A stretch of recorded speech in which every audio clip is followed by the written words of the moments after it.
Well, good Friday morning, fellow conservatives for McClendon Chisholm. It is Good Friday. Of course, this is a wonderful, wonderful day for Christians, for followers of Christ, because this marks the celebration, the remembrance, I should say, of Christ's sacrifice on the cross for our sins. That in 3 days we rejoice because we say He is risen, and He is risen indeed for those of us who know Christ as Savior, and I'm one of them, and I'm hoping that you know the peace and the joy and the grace that is in Christ Jesus. But that's not why we're here. But I can't move forward in anything in my life without the saving grace of Jesus Christ. So I am anything good that comes out of me. I like to tell people, anything that you see that's good, that's Christ, and anything that's bad, that's Robert Steinhagen. That's my old self. Like the Apostle Paul says, I wage war against my body. I do the very things I hate. O wretched man that I am. In Timothy, he says, among sinners, I'm the worst of all. And I can relate to a guy like Paul. So thank goodness for the grace of Jesus Christ. Well, good morning. And I hope today is a good day for you. It's a beautiful one, I will say that. And we've got a lot to cover today, but I want to begin with the decision by the mayor of McClendon Chisholm to cancel the City Hall meeting. This is what he sent yesterday at 3:08 p.m. He said, council members, at this time, the mayor is canceling the April 23rd, 2019 council meeting. There are issues with holding a city council meeting. It should be in such proximity to voting equipment, even with the room divider in place. The mayor and city attorney are both concerned about moving the meeting elsewhere, and both agree it is safer for the city to avoid a council meeting until after the election. I will reschedule the public hearing to the first meeting in May. Isn't that convenient? The mayor decides that he is, and of course the city attorney, which I'm not sure what role the city attorney has to play in that as far as deciding whether or not to hold a meeting, but that's neither here nor there. The issue really is what's really going on here. Well, what's really going on is that the mayor wants to wait until after the election. He has an agenda, and he wants to see his slate of candidates, Lorna Kipphut, Trudy Wossner, and William Dahl, elected so that he can now begin to pursue his agenda. And today we're going to talk about the number one reason why this election is so important and why so much money is being spent, why so much effort is going into this, because it has everything to do with money. Everything to do with money. Last election, them getting in office had everything to do with something else. Money. More money. And it's funny in politics, they always say follow the money. And naive as I am, I didn't necessarily always do that, and I wish I had, because I would have been less naive about what was really going on and maybe not have taken some things so lightly when I really should have. This decision to cancel the meeting is based upon a fallacious premise that the words being used is that there are issues with holding a city council meeting in such proximity to voting equipment, even with the room divider in place. Last year, when we had this situation, we moved it to Chisholm Baptist Church, and in I believe it was January 15th or February 15th. I'm sorry, I saw the minutes from the meeting where the mayor and city council had made the decision to hold the election at City Hall. So they have had at least since February to plan for this inevitability. So this is either an incompetent mayor or a scheming mayor. One of the two. It can only be one of those two. When I was mayor, we as I said, we did it at Chisholm Baptist Church, which was where many of the larger city council meetings used to take place. Before we had City Hall, Chisholm Baptist Church allowed us to use their facility for $45 every meeting, and it worked great. It was plenty of facility for us, but not for those who were in charge. So we had the opportunity, I'm sure, to hold the meeting at Chisholm Baptist Church. The mayor is clearly playing politics and doesn't want to do it. The other thing he says, I'm reading, the mayor and city attorney are both concerned about moving the meeting elsewhere, and both agree it is safer for the city to avoid a city council meeting until after the election. Safer. I'm at a loss. Safer for who? Certainly not for the mayor. Certainly not for Jim Bloom and Herman Larkin.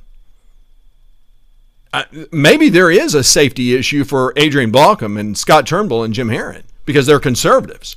And you've already seen on social media, we showed yesterday the craziness that's going on with the snowflake liberal left in the city today. And so I'm guessing that he's talking about the safety of the conservatives, because I'm telling you, the left is unhinged. They are out of control, and it just makes no sense. This is a political ploy. See it for what it is.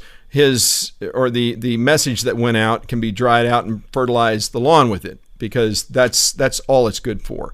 This is more political stuntsmanship. I'm telling you, I have made it very clear that what we're looking at, if they just get one seat on this city council, just one, things are going to change. And that's why, as I have talked about earlier in these daily shows, I said I'm going to talk about Triple Creek down the road, and today is that we are at the end of that road, because Triple Creek is the reason why this election is so key. There is all of the other things that are going on, and there's a lot of other things that they're trying to create these distractions. The brick campaign, and by the way, I'm doing a special Easter show specifically for veterans and patriots who live in McLennan Chisholm. It's a show you will not want to miss. And the reason why is because the couple that gave the monument for all who served is going to express themselves. They are going to share a message to you voters, to those of you who are veterans, to those of you who are patriots, because in the last election, identity politics, which basically takes groups and tries to incite anger and a sense of victimhood, so that group will bind together and ignore facts, ignore issues, ignore philosophies, and they will only focus on one thing: who among us, for instance, who's gay for the gays, who's if it's a lesbian issue, who's lesbian. Who's transgender? Who's this group? If I'm a part of this group, I can only vote on these people. And of course, in the last election, we'll talk a little bit about the veterans, which is basically being used as a pawn last year, and it can be used this year. So if you're a veteran and you're watching this and you're saying, I'm just going to vote for the veterans, well, you only have two veterans running, and they're both running against each other. When David Day called me and said he was thinking about running for city council, or actually he said, I'm going to run for city council. Do you have any advice? Which I said, yeah, don't take advice from me. And but after I said that, I said, one thing you could do, one thing that I was blindsided by was that all three candidates running last year were veterans, and they got the veteran vote out. And the veterans did not care about issues. So they were willing to accept liberals as liberal as you can get, as corrupt as you can get, just because they were veterans. I said, David, see if Adrian Balcom would be willing to switch places, just so that you can run against a veteran. So they don't have that issue, because Lorna Kipphut, was going to use that issue to try and defeat Adrian Balcom. And I said, try that. See if Adrian's open to it. I mean, what does it really matter now? She would have to run as a candidate, not for re-election, but for election. But I don't see why that's a big deal. I don't know why she would have a problem with it, and of course she didn't. So you have two veterans running for place one, and so who are you going to choose, and why? That's the question. But Sunday service is really going to be something that you don't want to miss. Let's move on to Triple Creek, and let me give you a little bit about the backstory of Triple Creek. Triple Creek is a 1,583 acre ranch, total acres, and that's the problem with Triple Creek is the overwhelming majority, all but 409 acres on that 1,583 acres, is in a floodplain. So you have 409 acres that's not in a floodplain. That's problematic if you're trying to turn that property into gold, because you're in McClendon-Chisholm. We're being surrounded by all of these big cities, and boy, developers want to come in. This is gold to developers. And so how do you develop a property that is overwhelming majority in a floodplain? Well, as I talked about in an earlier program, it's good to have friends on the city council. And of course, how did Triple Creek get approved? Now, I'm going to show you the developer agreement. By the way, right now, I've already, before the show, I put the links to these documents. So on the links on the YouTube channel, there is the Triple Creek zoning ordinance from August 14th, 2006. There's the Triple Creek development agreement from 2007, and then, which is probably the easiest thing to read. This is from April 22nd, 2014. This is a Triple Creek Ranch Plan Development Amendment Request. Now, what you have to understand from the get-go is this development has been approved, and an extension has already been awarded to Triple Creek. So it has a time limit. It's got a sunset clause, but that's been extended already once. When I was mayor and when we were city council, and that never came up. And I think that there's probably 5 or 6 more years on the development agreement. And again, I'm talking out of ignorance. It's based upon what I remember. So if I'm wrong on that, it could be more than that. But there is a time limit to when this agreement must take place. So how do you sell that? Well, you basically find a developer who's willing to put homes on 409 acres, and the planned development, or the planning for that, is 1,867. I keep saying 76. I need to correct that on the YouTube channel. I know that's what it says right now, but it's 1,867 homes on 409 acres. Now, I want to show you where I get. Well, let me just. I'm going to show you a couple of things. The first thing that I'm going to show you is this is from the zoning ordinance. Okay, that was 2006 on August 14th, 2006, and this includes basically it tells you right here. You see, I don't know if you can see where my cursor is, but there's 1,583 acres of land that we're talking about. So that's the zoning ordinance. That's the first step of getting this property approved. Then the second step is getting the development agreement in place, and that's what it's. Is that what I'm looking at? Yes. So this is what's called the development and interlocal agreement. This is up on the website right now. It was in 2007.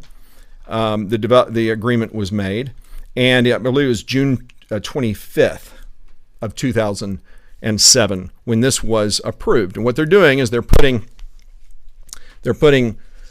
1,876 homes, 1,867 homes on 409 buildable acres. Now, I see which page I want to go to, so I'm going to head there. This is going to be page 5 of its Appendix B is what I remember.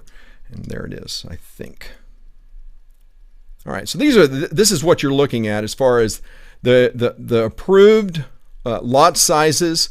You see that there are 89 1.5 to 2 acre lots, and everything else is less than that 1.5 acres. You have the lots are all over the place as far as size. Again, this is online. You can look at this for yourself. You can look at the developer agreements for yourself so that you can see that I'm not just talking that so one of the emphasis, one of the things that Mike Donegan and the crew are all trying to emphasize is, look, this development agreement establishes, and you know what? Let me go back to it so I can confirm that what they're saying is true. Again, half-truths is a very important part of their rhetoric because that's the only way they can win is through half-truths. So here are the development standards, and this basically tells you this is part of that development agreement that I just showed you. You first have to put in a golf course, and you have to put in park amenities. Now, if you're familiar at all with development, and I've talked to a lot of developers, there's one thing that is an absolute loser in development circles, and that's a golf course. There is developers today just are moving away from golf courses altogether. You also have to understand that the Heath Golf and Yacht Club is now in place. That's just a stone's throw away. There's no way that a golf course is going to be able to go in there. So what can you do? Well, you can amend it. Well, you can amend this agreement, and that's a matter before the city council. In fact, the city council twice had proposed amendments made before the April 22nd, 2014 proposed amendment, which is one of the things that I'm going to show you next. Oh, yes, I know where. Okay, so I'm going to show you this. So this is April 22nd, 2014. Now, just so you know, one thing I didn't say about this was that the developer died. So the reason it didn't move forward is not because they didn't want to put in a golf course, but the developer actually died. And so the development agreement just kind of fell flat. And at that same time, the bottom fell out in the market. And so Triple Creek and Sonoma Verde, both of these developments were approved on the same night. And as I said before, the way they were able to sneak this Triple Creek development into that meeting was that they didn't have to do they didn't have the pressure that Sonoma Verde had.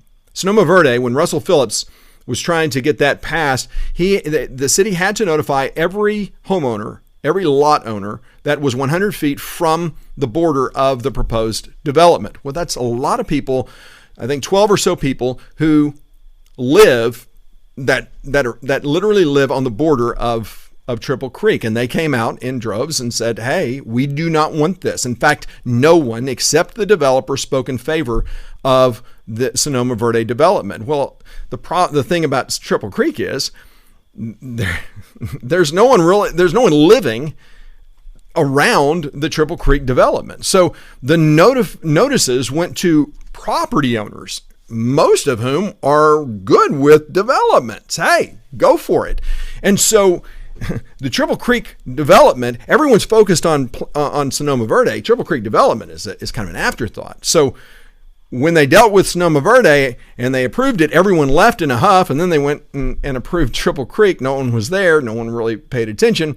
And it was sure helpful that the mayor at the time was very good friends with the owner of Triple Creek, because the mayor sure helped his friend get a turn his property that was worth very little into a real gold mine, or so he thought, until the developer died. And so it remained flat. If you remember that Sonoma Verde, High Point Ranch, High Point Lake Estates, all of those developments basically died. Brushy Creek, that nothing was happening, nothing was being built. And so there was no real attention being made to any of these developments, and Triple Creek was certainly one of them. And so then the market kind of turned around, and people started building again.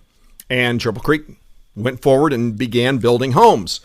Well, Sonoma Verde started building homes, not Triple Creek.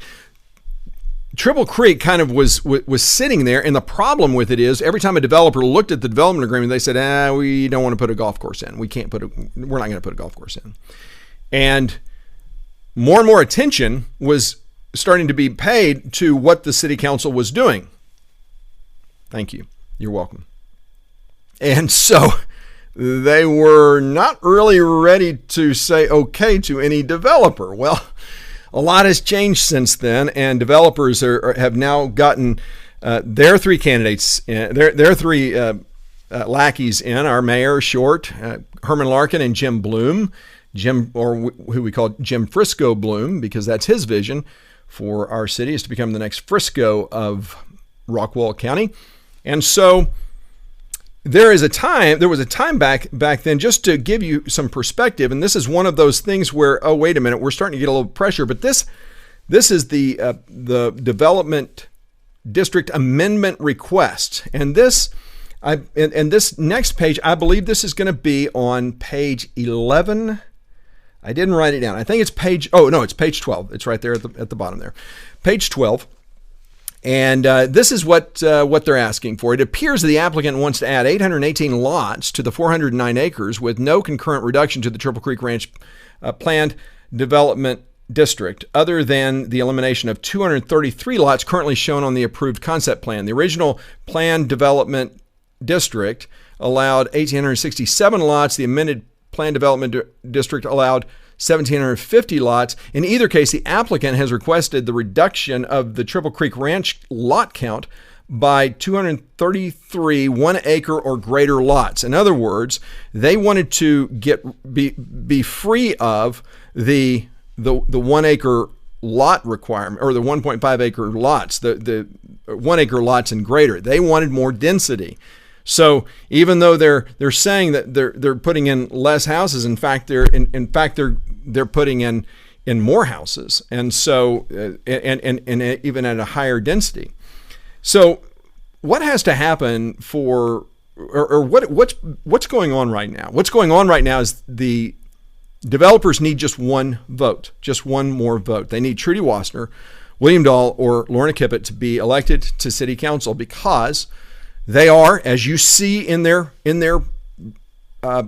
finance documents, they are being funded by the same people, the Mike Donegans, the Gary Moody's, Steve Hatfields, Jack Polans, all of these development-minded people, many of whom have land right on 205, right? They've got land that they want to see, that they want the values to go up and up, and so. Yeah, they just need one vote. Just one vote. Right now, conservatives hold a one-vote majority. And so all you have to do is see for yourself what's at play here, and it doesn't take a rocket scientist to figure out what's really going on.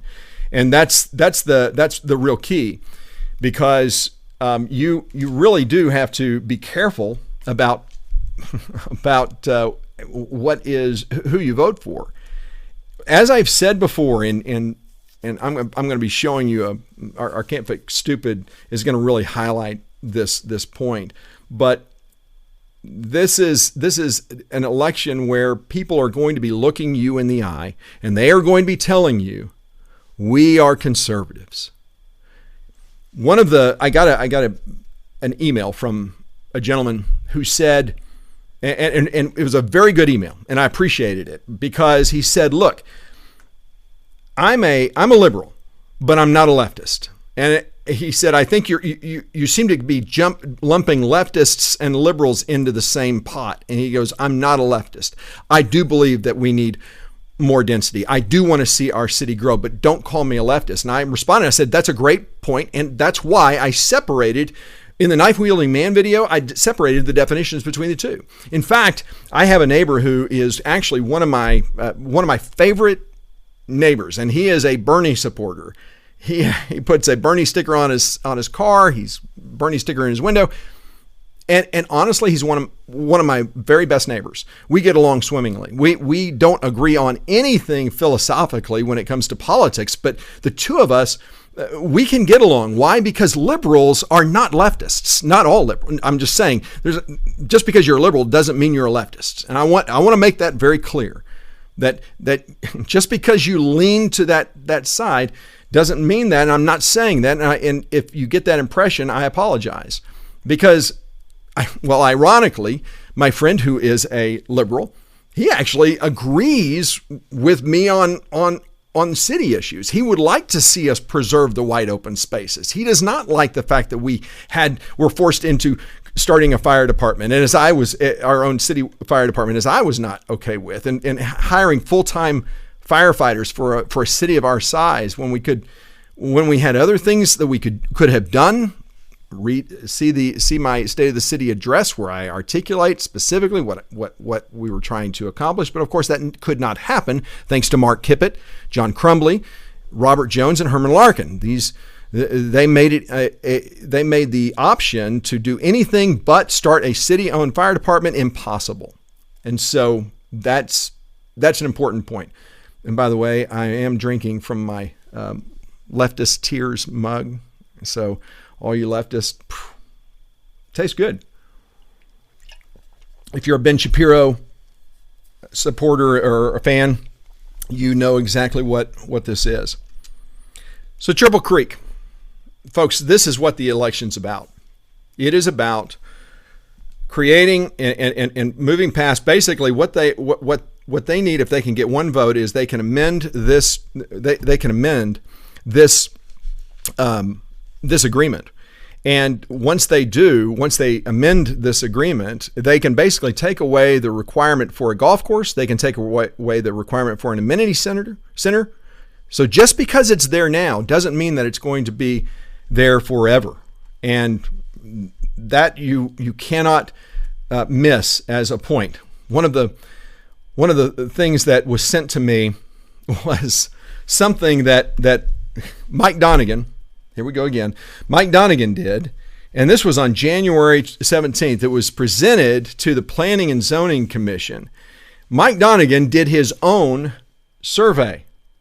I didn't realize Mike Donegan was in favor of survey, but he did his own survey. And the results are telling for two reasons. Number one, what the results of his survey are. But number two, he opens the door to explain what the tactic is going to be, how the left is going to basically make the approval of this development, how they're going to basically scheme and try and spin it so that you go, okay, we had to do that. Okay, so this is what was presented in Planning and Zoning on January 17, 2019. He said, questions I asked people concerning density and lot size. Please note that I figured out that there were other ways to pose the question that might have elicited a more concise response. I know why professional people who know more about communications, hold on just a second, who know more about communication than us laymen do surveys, right? So the smart people, they make things too complicated. So he's going to simplify it. He's going to make this easier. However, the purpose of the question was to get a response as to understanding the use of lot size, right? I sent several people in 3 categories. First one was general citizens within the city who have not held official positions of appointed or elected responsibility. The second people I sent the questions were those who have had an elected appointed position. And the third category were people who were paid professionals involved in municipal government. Okay, so is lot size, these are the questions that he asked. Is lot size an important feature in determining density population, yes or no? And yes, at least 1 1/2 acres excluding easements. If you respond no, so this is actually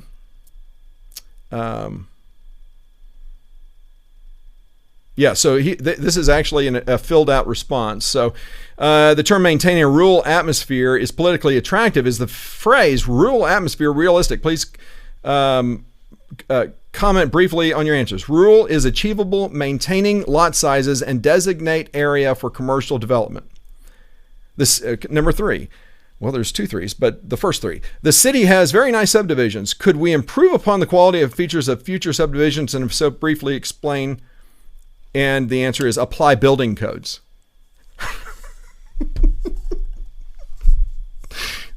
Folks, this is the whole survey. I mean,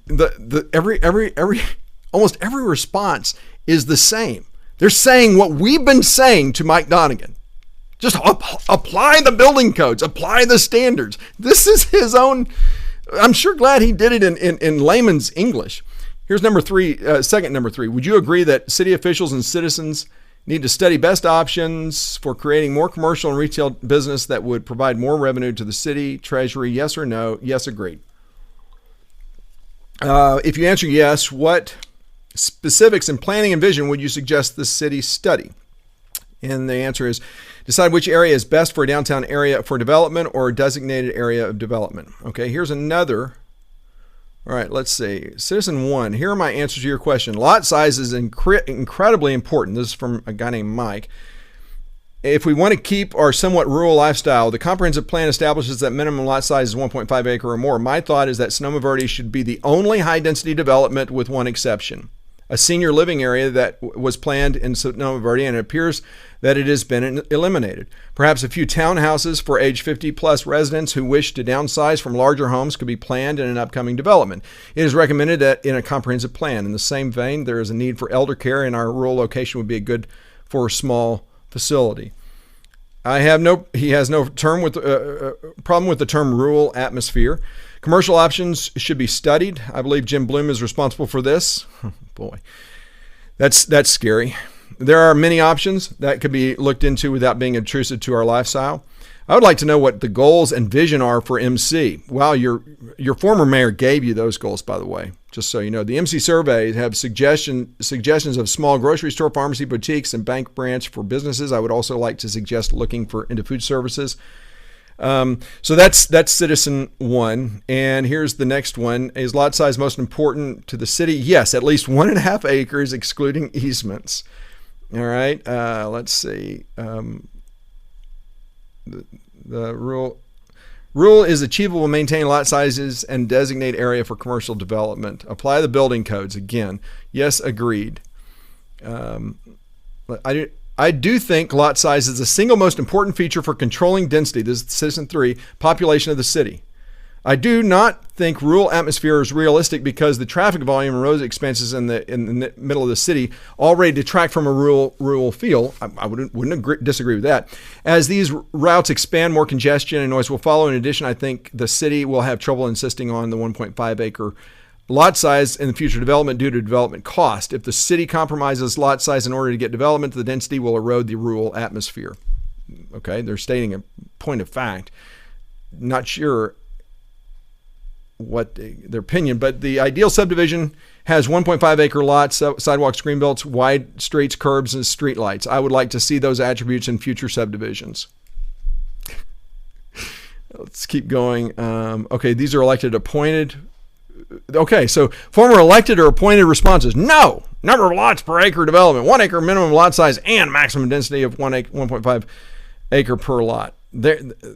So if the development contains 100 1-acre lots, there would be 50 acres of roads and green space. Okay, an example would be a 150-acre tract. There would be a maximum of 100 lots. If the development contained 100 1-acre lots, there would be 50 acres of roads and green space. Here's the thing. One of the arguments that Mike Donegan has made, remember this? This is his mailer. One of the things that he wrote in this mailer, you saw it in one of the previous shows, was that if ever constructed under the approved plan development, total density will be approximately 1 home per acre. We're talking about 1,583 homes, 1,867 homes on 1,583 acres.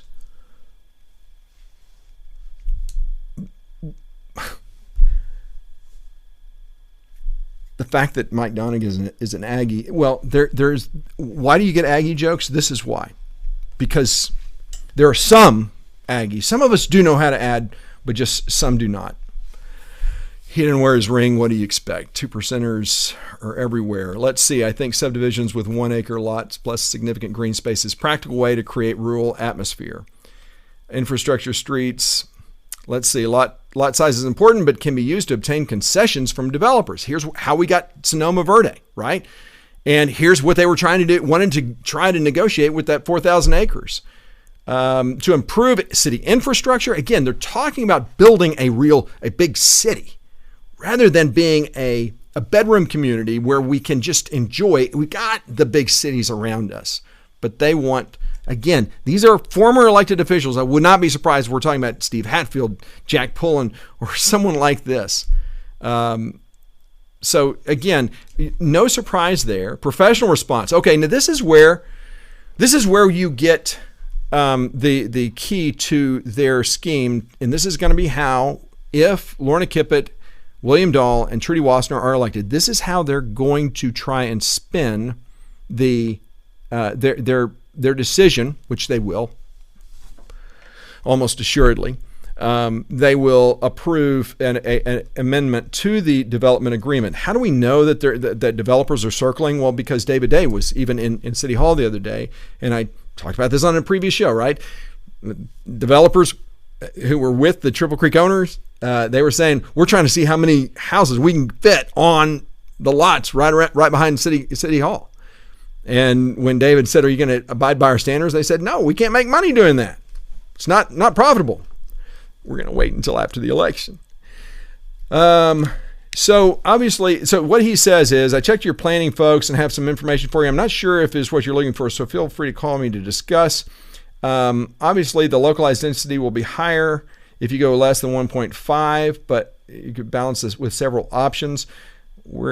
And by the way, I'm going to post this so you can look at it for yourself. I'm not trying to rush through. I'm trying to get to the point where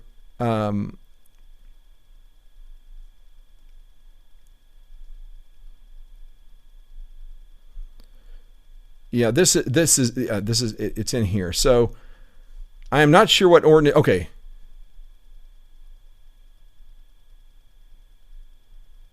The build a counter larger estate area sections require dedicated parklands.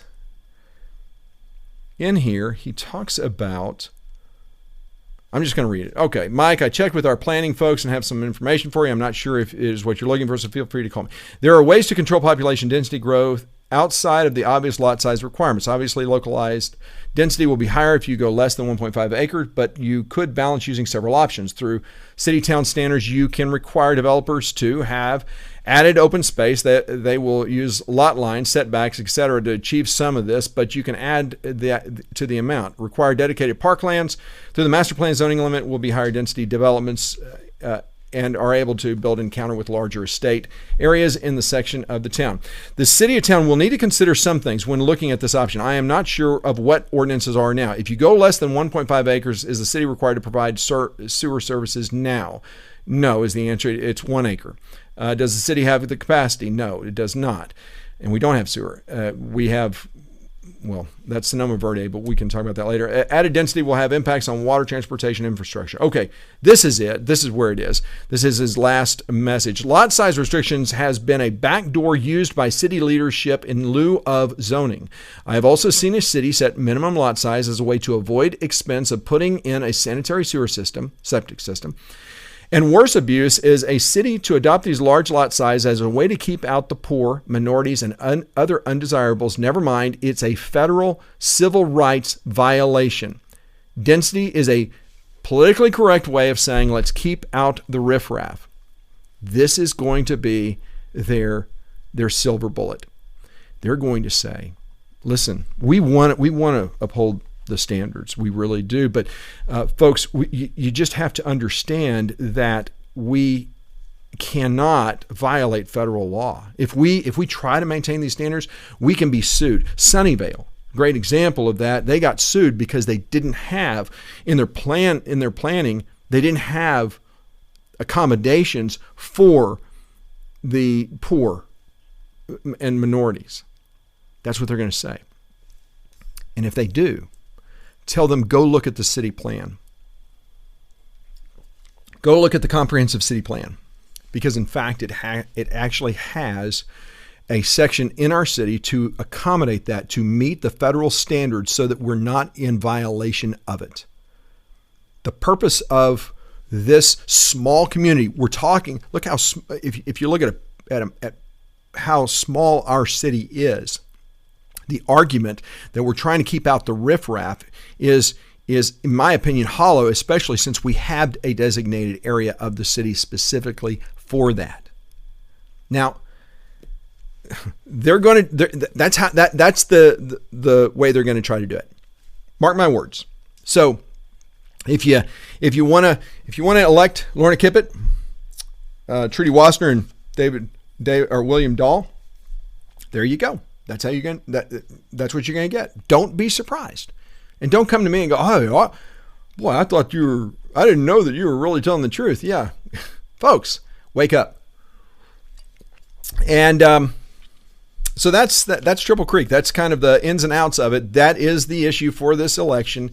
Make no bones about it. They're going to be talking about other things to try to distract you, and just know that that's the main issue. I have two more things. One is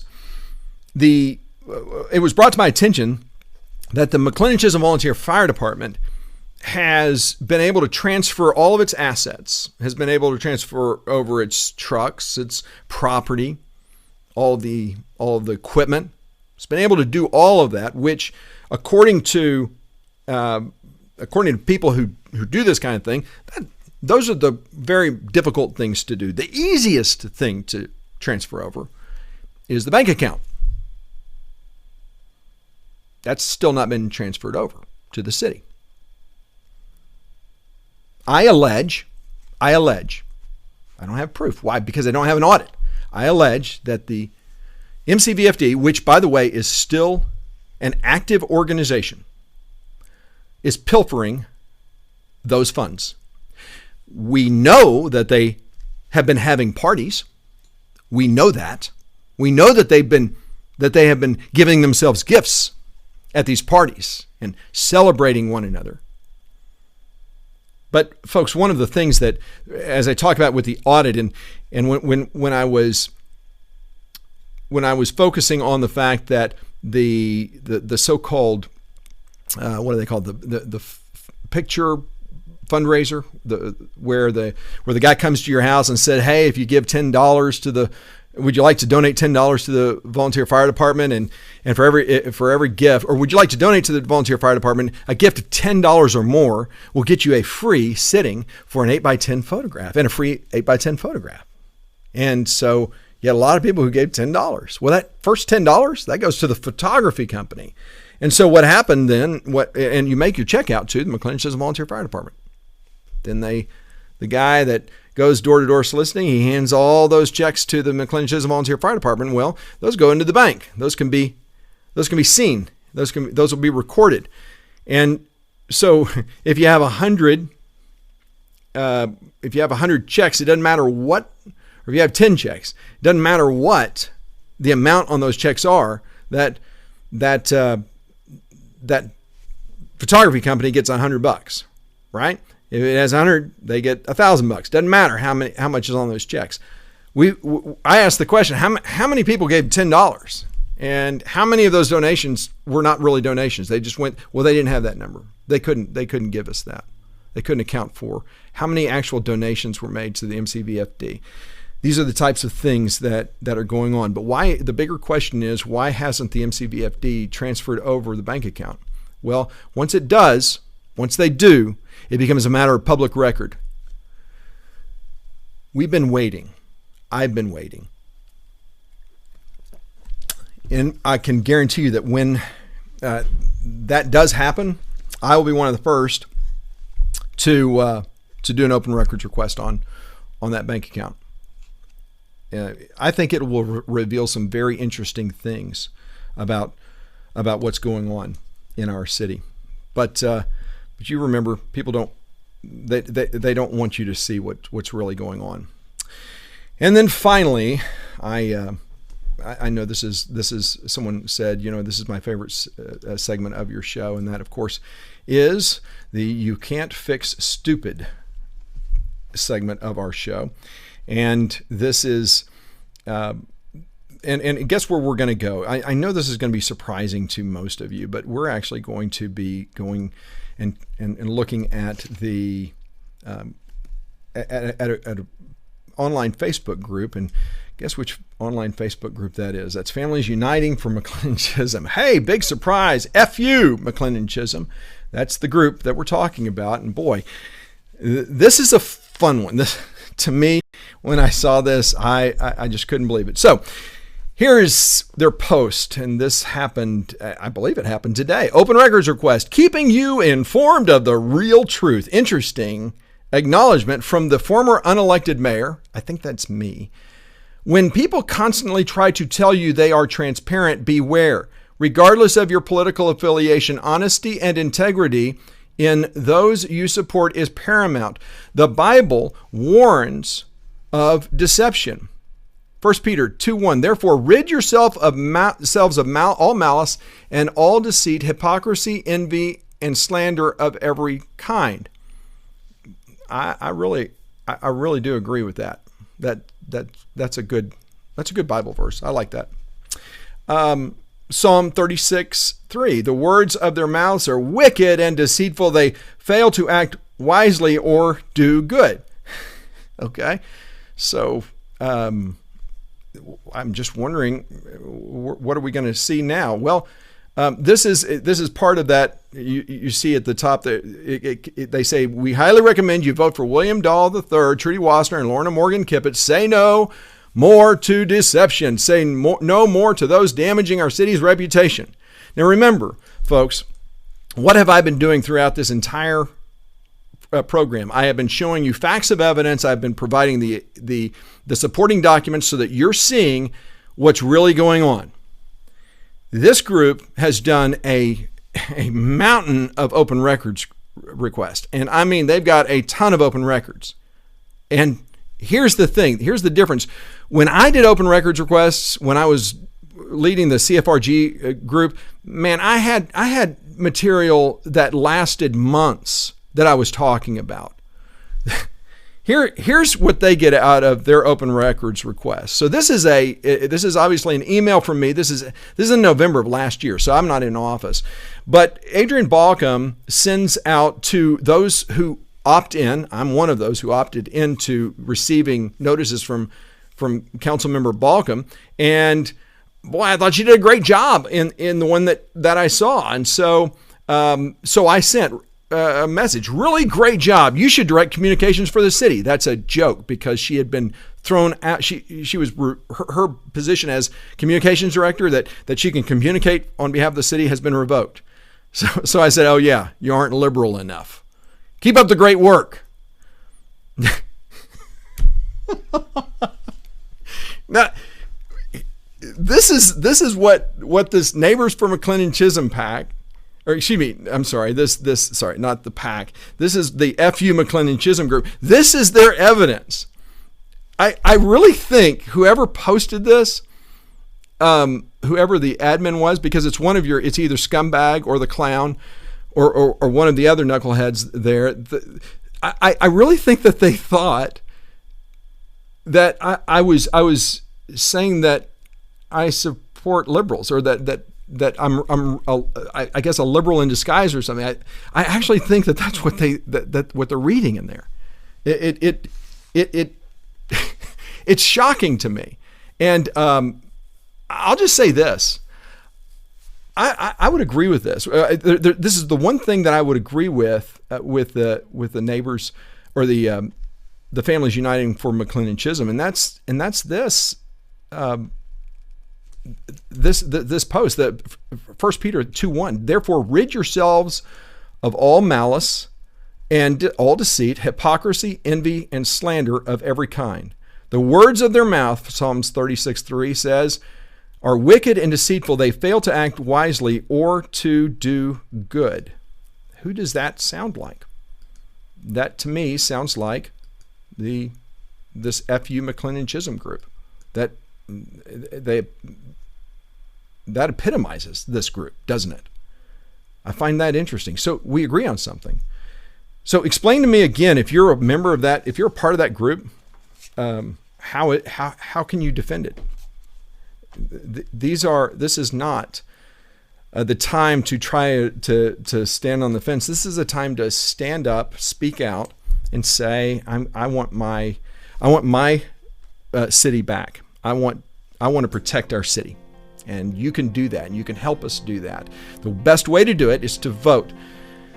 I do want to encourage you that if you are not subscribed to this channel, please do so. And by the way, I don't get any money for it. This is not a monetized site. I know that the idiots, and I'm sorry, I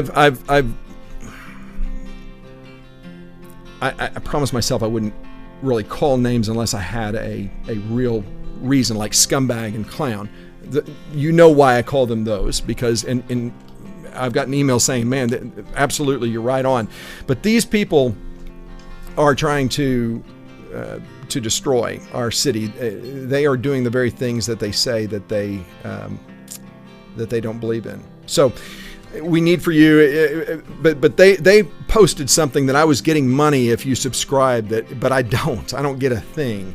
I'm doing this because I believe in protecting this community, as I know that you do if you're watching this. So look, subscribe, not because I'm trying to get numbers, but just so that you're informed, because as you notice, I do this show at different times of the day when I have availability. I actually do have my own business. I'm a consultant, so client times with conference calls or meetings, it goes at different times. So I can't do this show at the same time every day. So that's why I would just say to subscribe, and you'll be notified when a new post, when a show has concluded and is available for you to watch. So please vote. Early voting starts on Monday. We want to make sure you remember, don't vote at City Hall. We want to vote at the library. There is, in my opinion, I think this is a corrupt little town that has put in as its election judge one of the open supporters and funders, people who have contributed to the campaigns of these liberal candidates. I mean, they are very open in their support for these liberals, and that's our election judge. I just don't think that it's a good idea to vote at City Hall, and I think you should say something. If you think that's wrong, which I do, I think you should join me in calling the election department and say we need an independent election judge.